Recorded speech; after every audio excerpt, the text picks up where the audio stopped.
মানুষ বড়ই অদ্ভুত। যে চলে যায় তাকে বেশি মূল্য দেয়, আর যে শত অবহেলা পেয়েও থেকে যেতে চায় তাকে মূল্য দেয় না। কাউকে অতিরিক্ত মূল্য দিয়ে তার কাছে নিজেকে কখনো সস্তা করে ফেলো না।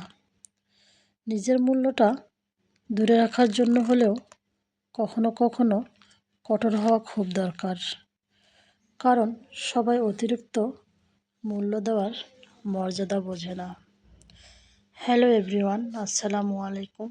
আপনারা সবাই কেমন আছেন? নিশ্চয়ই আল্লাহর অশেষ রহমতে সবাই ভালো আছেন, সুস্থ আছেন। আলহামদুলিল্লাহ, আমরাও ভালো আছি, সুস্থ আছি। Welcome back to my another new vlog. This is Popy. Popy daily blog থেকে আমি পপি বলছি। সকলকে জানাই আন্তরিক শুভেচ্ছা ও অভিনন্দন। প্রতিদিন দেখা যায় যে সব ধরনের কাজ করতে করতে কিছু কিছু কাজ মনের অজান্তেই পড়ে থাকে, যেগুলো আসলে করতে মন চাইলেও করা হয় না। কয়দিন ধরে আবহাওয়ার প্রতি লক্ষ্য রাখলে দেখা যায় যে যেমনটা রোদ ঠিক তেমনটাই ধুলাবালি, আর সে কারণেই সব জিনিসপত্রতে এত ধুলাবালি পড়ে জমে গেছে যে সেগুলো দেখলে মনে হচ্ছে যে কতদিন ধরে পরিষ্কার করিনি। তাই আজকে ভাবলাম সবার আগে এই ফুলদানিটাকে ভালোভাবে ক্লিন করে নিই। ছোটবেলা থেকেই আমার খুব পছন্দের একটি কালার ছিল লাল। লাল কালারটি আমার এতটাই পছন্দ, যা কিছু কিনতাম না কেন লাল কালারটাই কিনতাম। সংসার জীবনে নারী এবং পুরুষের উভয়ের চেষ্টা থাকে সুখী সমৃদ্ধ সংসার গড়াতে। অনেক চেষ্টার পরেও অনেক সংসার ভাঙারও অনেক কারণ থাকে।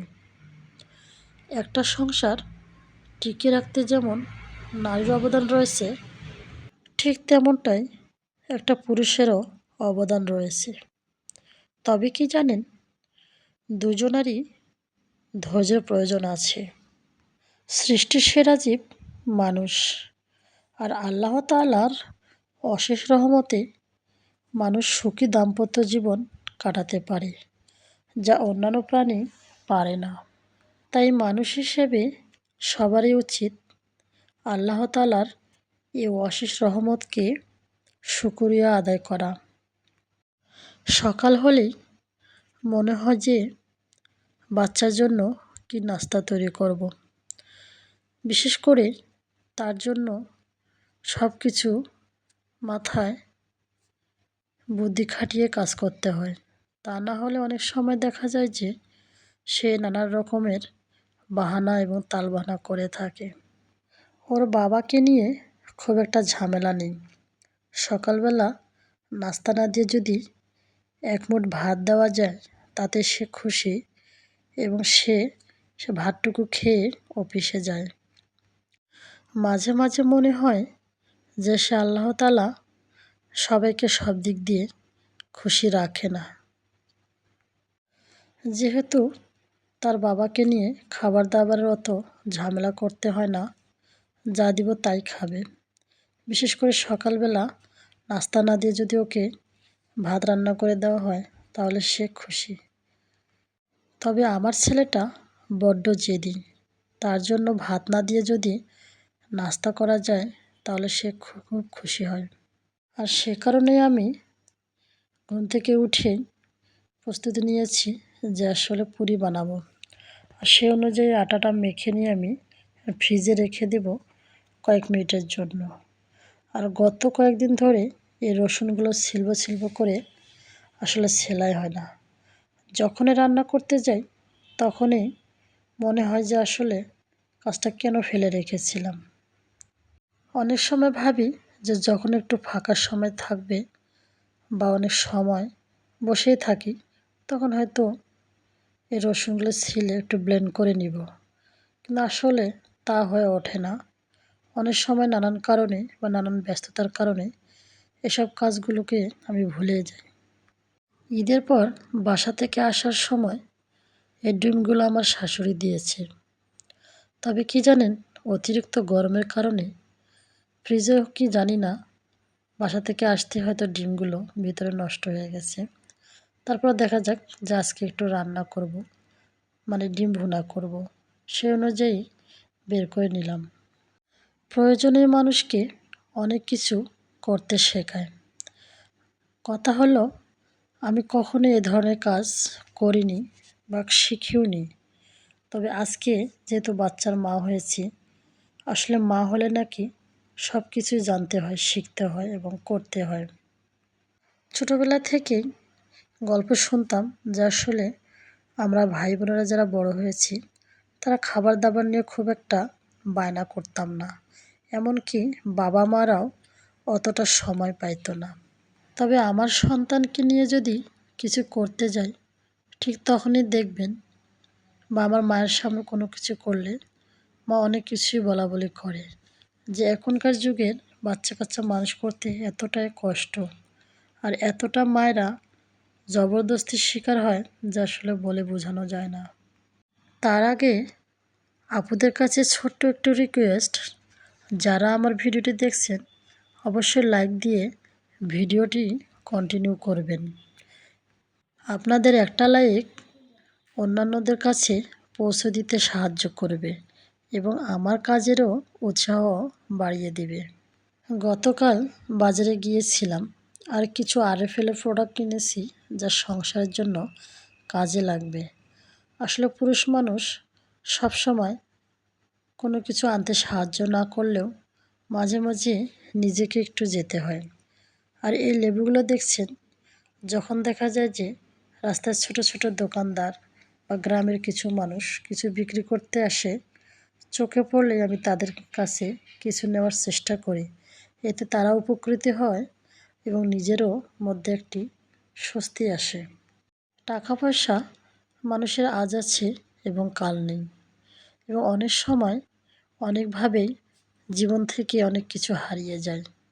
আর সে কারণে মাঝে মাঝে ভাবি যে আসলে এসব গরিব দুঃখী বা মধ্যবিত্ত লোকদের কাছ থেকে কিছু নিতে পারলে তাদেরও যেমন একটু ভালো লাগে আর নিজের মধ্যেও একটু আমার ভালো লাগে। অনেক সময় দেখা যায় যে জিনিসের অনেক দাম চেয়ে বসে থাকে, তারপরেও অনেক সময় ভেবে থাকে যে না, 2 টাকা বা 2 পয়সার জন্য তারা রাস্তায় বা ফুটপাতে এসব দোকান নিয়ে বসে থাকে। আর সে কারণে আমি কোনো রকম কথা না বাড়িয়ে তাদের কাছে কিছু হলেও কিছু নেওয়ার চেষ্টা করি। বাসায় গেলে হয়তো লেবুর ওপর দিয়ে হাঁটা চলাফেরাও করি, তারপরও মনে হয় না যে লেবু একটা তুলে খাই। তবে শহরে থেকে সব কিছুর দাম থাকলেও অনেক সময় অনেক কিছুই প্রয়োজনের খাতিরে কিনতে হয়। লেবুর দাম শুনে ভাবতেছি যে আসলে শহরে না থেকে গ্রামে থাকা ভালো। তাতে করে যেমন টাটকা জিনিসও খাওয়া যায় এবং শরীর স্বাস্থ্য এবং মন মানসিকতাও অনেকটা ভালো থাকে। সবার মাঝে থাকতে হলে যেমনটা কষ্ট আছে তেমনটা সুখও আছে। বিশেষ করে আমি মনে করি সুখটাই বেশি আসে। সবাইকে নিয়ে থাকার মানেই হচ্ছে একটি প্রশান্তি কাজ করে। ভিডিওর শুরুতে যে কথাগুলো আমি আপনাদের মাঝে শেয়ার করেছি তা আসলে এখনও মূল পর্বে আমি যাইনি। তবে আপনারা শুনলে হয়তো অবাক হবেন যে আসলে এই কথাগুলো এতক্ষণ বলার কারণটা কী। তবে আমি রান্নাবান্না শেষ করে আপনাদের মাঝে সে কথাগুলো আবারও রিপ্লাই করব।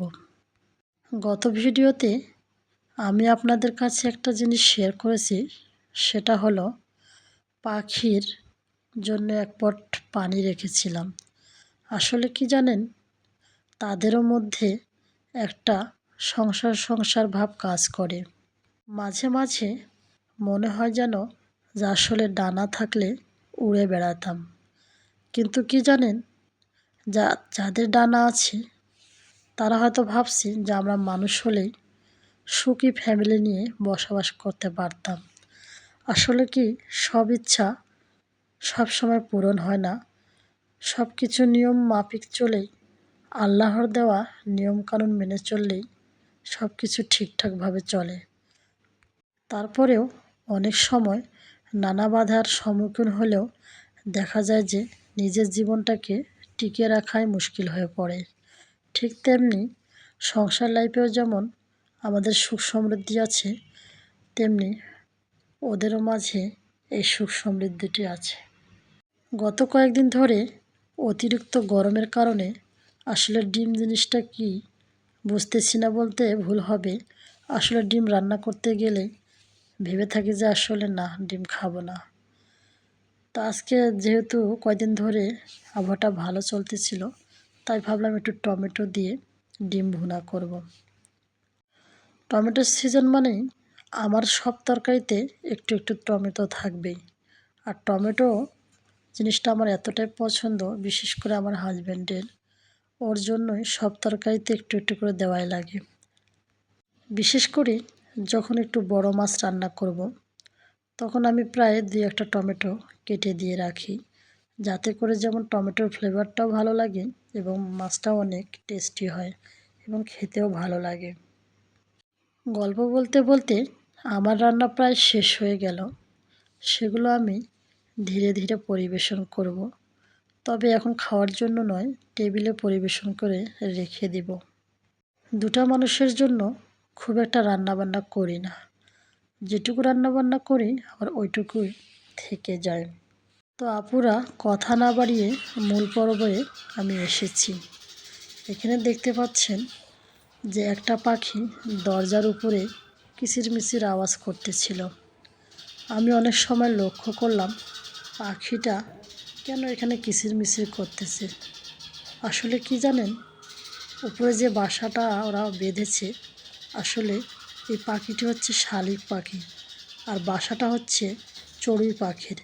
কিন্তু এই পাখিটা সকাল থেকে এত আনাগোনা এবং কিচিরমিচির এবং লাফালাফি করতেছিল, আমি বুঝতেছি না কি প্রবলেমটা হয়েছে।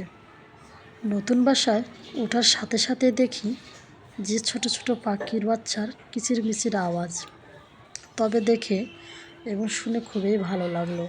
এই যে এখানটাতে এরা বাসা বেঁধেছে, তবে আমি কোনো রকম তাদের বাধা সৃষ্টি করিনি, বরঞ্চ এই বেলকুনিটা সবসময় দরজা লাগিয়ে দিয়ে রাখতাম। তারা অবশ্য নানানভাবে এই বেলকুনিটা নোংরা করে রেখেছে। মাঝে মধ্যে প্রয়োজন হলে একটু দরজাটাও ক্লিন করে রাখি, আবার হচ্ছে বেলকুনিটাও পরিষ্কার করে রাখি। এই যে পটটা দেখতে পাচ্ছেন, গত দিনে আপনাদের মাঝে শেয়ার করেছি। এখানে পানি দিয়ে রাখছিলাম যাতে করে প্রচণ্ড গরম হলেও তার এক ফোঁটা পানি এখান থেকে পান করতে পারে। কিন্তু হুট করে বেলকুনিতে আসলাম যখন, তখন দেখতে পাচ্ছি যে এখানে একটা ন্যাকড়ার মাঝে পাখি বসে আছে। পাখি বসে আছে বলতে একটা পাখির বাচ্চা, তার মাথায় অনেক রকমের আঘাত। তবে আমার মনে হলো যে শালিক পাখিগুলো তখন চিল্লাচিল্লি করতেছিল, হয়তো শালিক পাখির এই কাজটা করেছে। আর এখানেও দেখতে পাচ্ছেন যে একটা মরা বাচ্চা। আসলে একটা মায়ের চোখের সামনে একটা বাচ্চা মরে গেলে যে কতটা কষ্টের, সেটা পাখিটাই বুঝতেছে।